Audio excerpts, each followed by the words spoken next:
All-Pro Saints defensive end. All right, let's start with this. Where are you right now this second? I'm finishing up rehab. Look, I'm one of the few, the proud, the enabled to walk into this facility and get rehab from our amazing training staff and seemingly, still be able to train, lift, and try and get back to top form by season. So, I mean, it sort of ended my offseason quick. I mean, I had a quick surgery on my adductors, a little core surgery, and then I've been training and rehabbing since. So I almost loved The Last Dance just because it was like after, Michael Jordan lost in the finals, he went next day into weightlifting. And I feel just like that. I've been lifting weights and trying to get better each and every day since. Now, let me ask you, Cam, you've made some good money in this league. You may have a gym at home. You have opportunities that maybe a rookie does not. Do you believe you're in the kind of shape, are your teammates, do you think, in the same kind of shape you are now?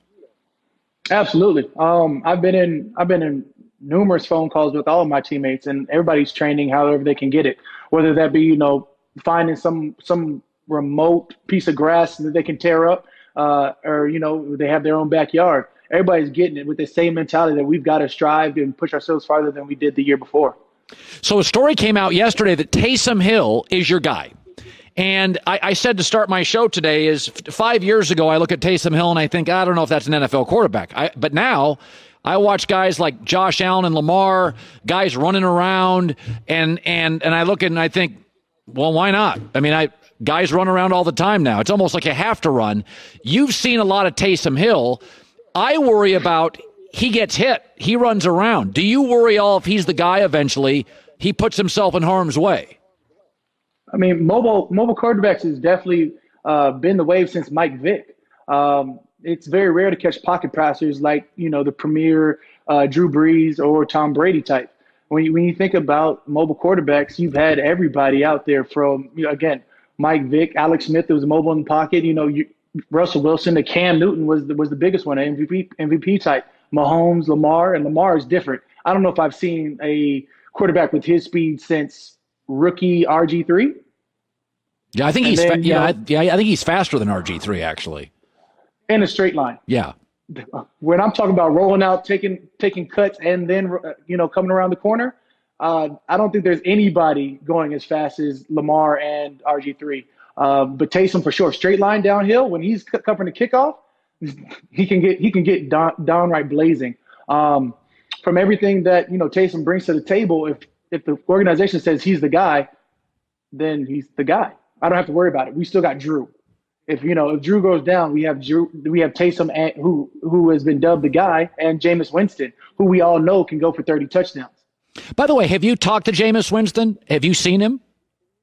I've talked to him previously. I haven't talked to him since he signed with the team. I should probably do due diligence and do that. That's probably my fault. I was probably just overly excited knowing that he was coming our way. I was rooting for either him to come our way or somehow Cam Newton. I feel like we're in phenomenal hands with Drew. And if one day Drew decides to step down, then we have the next heir apparent, which then it's a good battle to have. Yeah. By the way, so Tom Brady is in your division. The second you knew Tom Brady was in your division, what was your first thought?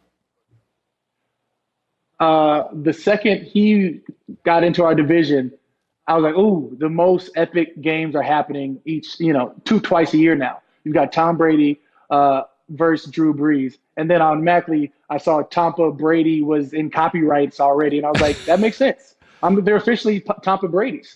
And then Gronk, then he did the magic conch shell and Gronk appeared out of nowhere. And I was like, yeah, I understand what they're trying to do here. They've got to go from bottom of the NFC South to, second place of the NFC South. That's great for them. We'll still be here. You watched the Jordan documentary as a professional athlete and a great one. What struck you? What was your takeaway watching it? It was sort of just reaffirmed everything that I knew about Michael Jordan, everything that I, knew he was going into. Once you're part of the locker room, you understand, when you have alphas in the room, alphas are going to do what they have to do to make sure that everybody's up to standard. And it seemed like Michael Jordan was whatever the team needed him to be. If they needed him to be that villain to push you a little bit further, and I say villain just in practice, antagonizing people, pushing people to their brinks, but also bringing the best out in them, sometimes that's the leader that you need. And if anything, it brought me the sound mind that says, hey, it's okay to be that type of a go-getter. You have that mentality is where I got to push myself, and by pushing myself, I have to push all of my teammates to elevate their game. And then you can have guys like a Scottie Pippen or guys like whoever to be sort of that resounding character, like, hey, this is what we're going to do, to corral morale. It's funny, Cam. I'm thinking about this. Basketball coach, the NBA is not a yell at the player league. Football coaches I played high school. Football's a yell at the player league. Have you been in locker rooms where there is a lot of conflict, where there is guys that yell and lead? Is that normal in the NFL? Because it feels like Michael's very rare in the NBA where he's dogging teammates. But in the NFL, take me there. Do you see more of that? Of course. I mean, the ongoing joke is, they're not football tough. There's a reason why, every football player thinks he's a basketball player, and not every basketball thinks he's a football player. Something you can't teach size, so that's basketball, but you can't teach, heart and grit, and just the different everyday atmosphere you're going to be in a locker room is going to be completely different than you are going to be in basketball. But at the same time, competitive spirit is competitive spirit. Yeah, so we got into this discussion yesterday. So Joy Taylor's brother is a Hall of Fame football player, and there was a story that LeBron could play in the NFL, and I said, time out. LeBron James is not going to block defensive ends. He don't want to get hit in the ribs. I don't want to hear how big and fast he is. I've seen a lot of big, fast guys. I mean, I watch UFC fights. The tiniest guys are sometimes unbelievable tough guys. So when I hear basketball guy can play in the NFL, I roll my eyes at it. Now, Tony Gonzalez did it, but Tony's tough, and Tony liked to block. If I say to you, LeBron in the NFL, he lines up right over you, what do you think? What position? When you say right up over me, he must be a tight end. Yes. If he's offensive lineman, he's done. As a tight end, yeah, it's probably over for him. As long as he spaces out and doesn't catch anything over the middle, maybe he just is a street guy. If you send him on goes, I think that would be your best bet. Make him a red zone tight end. Just stick him to the end zone so he doesn't catch anything over the middle, so he doesn't have a safety coming downhill. He could possibly have success there. See, if you say, hey, you got to go run these posts, you got to go run an end. I've got 4 guys that's going to take out your, the body that you care so much about. And I don't know if you've been banged out on the basketball court like you're going to get banged up in 16 games in football. Yeah.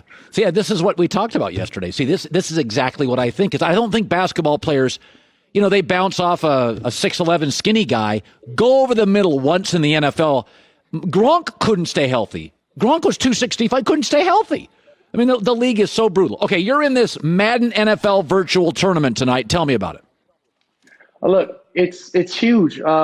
This Madden tournament is sort of sponsored, and there's going to be a couple different NFL stars in here. And I'm going against, I don't know if I'm allowed to say, look, I'm going against a kid who clearly has too much time on his hands because he's pretty great at NFL at Madden, is what I've been told. So I'm overly excited to try and create revenue, to create a platform for us to push out our donations into this world. And in this time right now, what we have going on is opportunities. As we're all sitting out in our home, we're all fixated on how do we go to the next step or how do we push further. And this is an avenue to, create positivity in this world.